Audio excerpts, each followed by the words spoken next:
I'm Greg Wheatley, and my guest today on Inside Wheaton for a second time around is Dr. Timothy Larsen. Dr. Larsen is the Carolyn and Fred McManis Professor of Christian Thought at Wheaton College, and as I alluded to, was here once before, though, Tim, I think it's been a lot of months, hasn't it? It has, but I'm grateful, one, that I didn't mess it up so bad the first time that you were willing to invite me back, and two, absolutely. that you think I have more to say having done the one, so this is great. Well, indeed, you have a lot more to say, and I think my job today is going to be trying to keep up with what it is you're saying, because we're going to get into, I think, a topic that can be kind of heavy sledding, honestly, but we're going to put it on the lower shelf for people. And I'm talking about Tim's latest book, which I think is brand new, right? Just That's out? right, yes. It's called The Slain God, Anthropologists and the Christian Faith. And we're going to get into that. But Tim, I think here we are in the Christmas season, Advent just about or thereabouts as people listen to this. I just coincidentally happened to see a blog post of yours, which I think is about 3 years old now, maybe.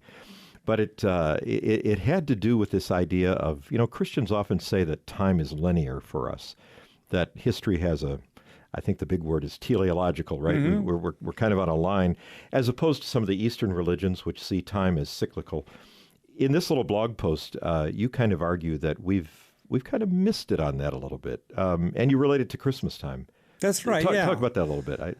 Yes, the Christian way has always been to, as was the Jewish way before Christianity, to live out a liturgical year, to have time go in a circle on an annual basis.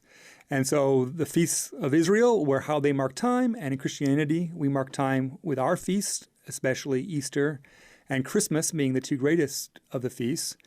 And the whole Christian year is a way for us to really imbibe the gospel story, to know what it means that God became a human being, lived amongst us, died, rose again from the dead, sent his Spirit to be in the church. And so, the thing about linear time is the future is scary because we don't know it. We're afraid of the future all the time because it's unpredictable. We're afraid of the bad things might happen, but even good things still mean change, and change is scary. Right. Even if it's like I might get a big promotion and have to move to a new area. Well, that's good, but it's also stressful. Yeah, nervous. Is it good? What are the unknowns to this change that might bring along their own problems? So one of the wonderful things that we have in the Christian year is a way of living something that is familiar, that takes on deeper meaning every year it passes. Everybody will tell you that. My father is 83 years old. He loves Christmas. Christmas means the world to him. And it's something that has been layered for all of those years as meaning has deepened over time, as new things have been added. So it's a wonderfully reassuring thing to know where you are again in time. Yeah. Oh, this is the time that we do this. And I think you mentioned this in your blog post. It isn't always the most profound things. It's silly little, you mentioned a goofy little Santa figurine that I think one of your kids enjoyed. But it's that familiarity of coming back around again, isn't it? That's exactly right. Yeah, the figurine has Santa holding a coffee mug. It's this kind of more playful Santa. We bought it as an impulse buy at a garden center a long time ago, and it just kind of comes out with all the boxes of the other stuff. And my daughter was very young, and as we were setting up, she wanted to know, where is it? And it was important for her. And again, what I like about that is she feels in control now. She knows what happens now. It's already found her place in time. This is the time when the Santa with the coffee mug comes out. Yeah. And into all of that becomes more profound things. This is the time when we sing Silent Night. This is the time when we care about peace on earth. This is the time when we think about what it means to know that God is with us. And so on that deeper, more profound level, there's something to learn there, I think, this Advent season, isn't there? Yes, absolutely. But again, I think the two are interrelated, like you're saying, that this is the time when she's going to want to make a special cake that we make once a year. And all of those things go together and help reinforce one another. In a sense, it's the sacramental view of life, isn't it? Where we see in the everyday the sacred. That's right. That God kind of builds that into us. That's so particularly wonderful for Christmas, because Christmas is the time when the invisible Almighty God became that which we can see with our eyes, with our hands of touch, which we can declare to you, when he became tangible, physical in our universe. And the gospel is the apostles proclaiming He was real. We touched him. We saw him with our own eyes. We heard his voice. Well, I just wanted to talk about that because that just happened to catch my attention. The topic at hand is your brand new book, which again is called The Slain God, Anthropologists and the Christian Faith. That looks like a Christmas cover, actually. It's mistletoe, yes. Yeah, how about that? What's the point of that? So the second chapter is on James Frazer, who wrote The Golden Bough. He was actually quite an anti-Christian thinker, very influential. T.S. Eliot in The Wasteland said he was inspired by The Golden Bough. He became a kind of intellectual for particularly the interwar generation. And The Golden Bough is an ancient myth which involves the slaying of a priest. He will take myths from everywhere and say that the gospel story of Christ being slain is really just a kind of typical way of thinking that primitive people have, hence my book title, The Slain God, this pattern. But anyway, he said that the golden bough was mistletoe.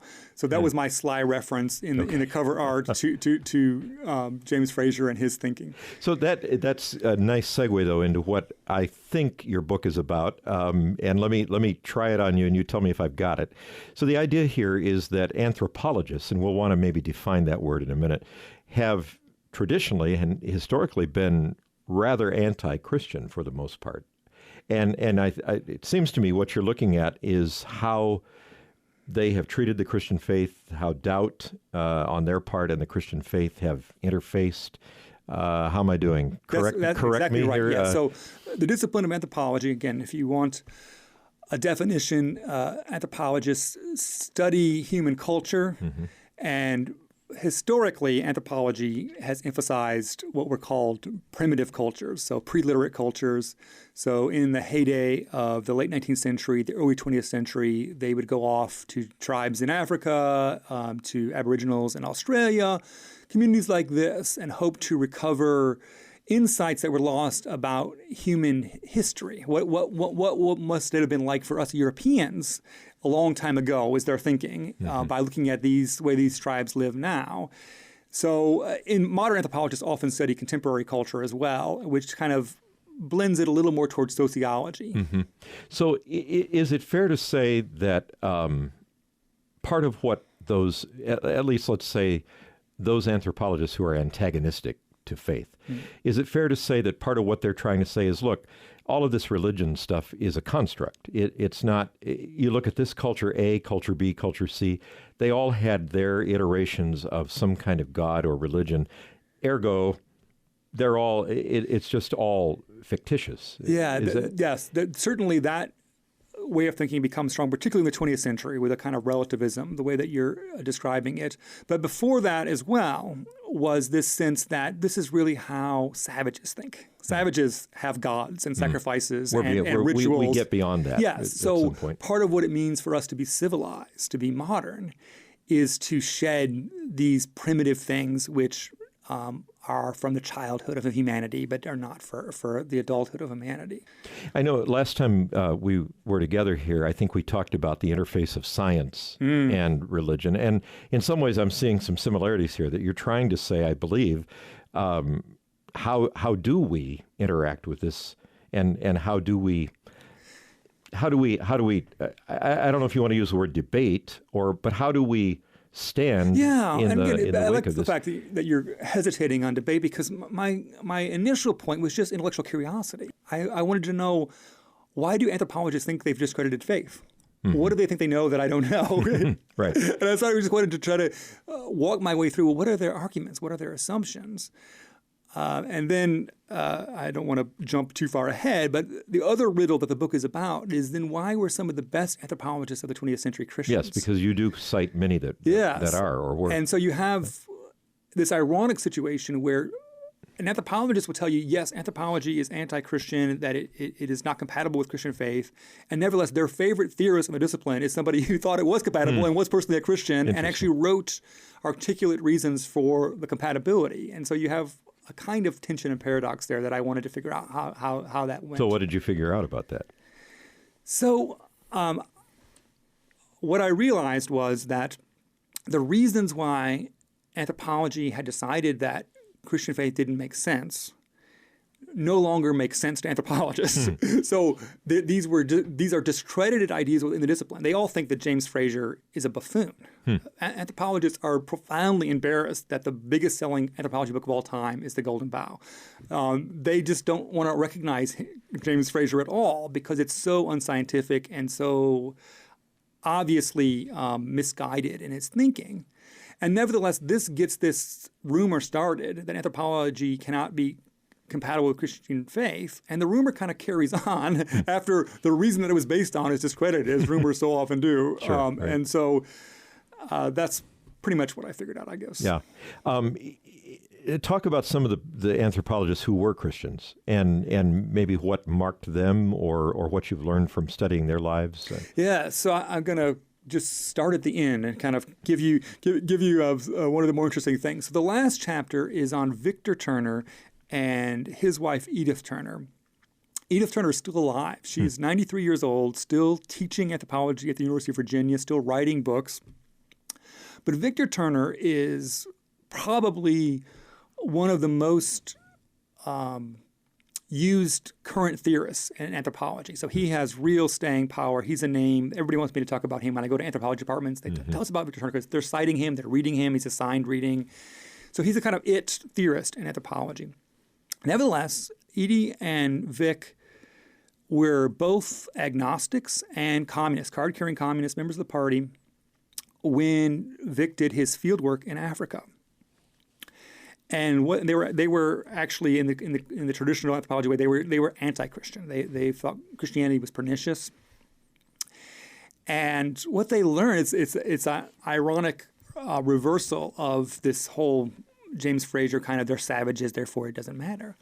What they learned was that the realm of the spirit is real. They see in traditional African culture, traditional African rituals, that you can't reduce it in Marxist terms. This is not just some very fancy way to run the economy and think about materialism. Yeah. It's actually about a realm of the spirit that is irreducible in other terms. Particularly, it can't be reduced to economic terms or like Durkheim does to purely social terms. And that sets them on a journey that leads them back to Christianity and particularly to the Catholic Church. And they're received into the Catholic Church in the late 1950s when Vic is on the faculty of the University of Manchester. And he's the star of that department, at least among the younger colleagues. And they absolutely vilify him for becoming a Christian. He actually has to leave. He doesn't have to, but he feels like it's such a hostile environment that he wants to leave there. He comes to the United States, spends his career. That's why Edie's still in Virginia. They never come back to Britain to work. And so here you have this older rumor that anthropology is anti-Christian, that these department colleagues are trying to police. You can't be a Christian. Well, he's a better anthropologist than they are, and they know it. And yet he sees that the original rumor doesn't work. And actually what anthropology does is it makes you take seriously human experience. And human experience is deeply interwoven with the spiritual realm. That human beings have always cared deeply about the realm of the spirit. And then he finds that Christianity represents the reality of the realm of the spirit. He does a beautiful passage where he talks about how he realizes that the Gospels are true. That he's reading these as an anthropologist. He tells his PhD mentor, who's not happy with his Christianity, he writes him a letter essentially apologizing for becoming a Christian. And he says, I'm reading the Gospels as an anthropologist. And what I see is that these are social dramas, which is a technical phrase that he had actually coined, that have the ring of truth to them. Interesting. And I know that he is God. Kind of reminds me a little bit of the conclusion that C.S. Lewis comes to. I know he actually does mention, I think, this idea of the dying God at one point as a myth. Absolutely. And then comes to the realization that, wow, it looks like this really happened, right? That's wonderful connection. Yeah, Tolkien has a famous conversation with Lewis where he says, yes, you're right to see this myth recur again and again, which is a kind of witness to truth throughout cultures. But so it's perfectly appropriate to say the gospel story is a myth. It's just a myth that's also true. It happens to be true. Yes, exactly. Yeah, that's pretty exciting. It is exciting. Yeah. And Victor Turner in his letter actually quotes, I mean, he doesn't quote, he references the liar, lunatic, or Lord argument. So clearly he'd either heard C.S. Lewis's Mere Christianity radio broadcast or he had read the book. And so there's a direct kind of interconnection there That's as very well. Interesting. Yeah. Tim, what about anthropology at Wheaton? If students, you had told me that you just talked to a prospective student about maybe coming here. Talk about what a student would be able to study here. What are the departments? So Wheaton has an undergraduate anthropology major. It's a wonderful team there. It's very impressive. I would love to take those courses with them. I'm scheming to try to at least co-teach one so I can learn more from them. We have an intercultural MA program here, which is very informed by anthropology. And again, partly undoing this assumption that Christianity and anthropology don't go together. Anthropology historically has been a very popular major for the size of anthropology is a small discipline, but for the size of where it is anywhere. A lot of colleges don't have an anthropology department at all. So just the fact that we have one is unusual. And it's been one that has drawn students more than one would expect. And it currently is doing very well. But historically, like for example, most people don't realize Billy Graham was an anthropology major when he was an undergraduate. I didn't know that. At Wheaton College. Yes, exactly. You wouldn't predict that. You would say, I bet he studied Bible or something like that. And yet he's reflected on it many times in his subsequent life. It was perfect training for him because he spent his ministry in a very, very global stage. He was forever doing long meetings in Asia, in Africa, around the world, Latin America, Australia, on, and studying anthropology, coming to terms with how to think about human diversity and to respect human culture and what it means for the gospel to be something that's eternal and true and unchanging, but nevertheless that finds its reality in the midst of human diversity was wonderful training for him. And he's very grateful for it, and so should be. So is there a anthropology major per se, or is it folded into? No, there is an anthropology major. Yeah, you can major in anthropology. At Wheaton, the department is called the Department of Sociology and Anthropology. So they're together as a department, but you can choose either one of those as a major. Well, if you're interested in that, as always, we direct you to the Wheaton website where you can learn more about particular departments and areas of study here at wheaton.edu. And Tim, I want to mention your book one more time. With the mistletoe cover, you can't miss it. It's called The Slain God, Anthropologists and the Christian Faith, and it's Oxford, right? Oxford University Press. Makes a great stocking stuffer. Thank you. Yeah. Tim, it's great to have you back. Thank you so much for being here. I'm really glad to be here. For Inside Wheaton, I'm Greg Wheatley.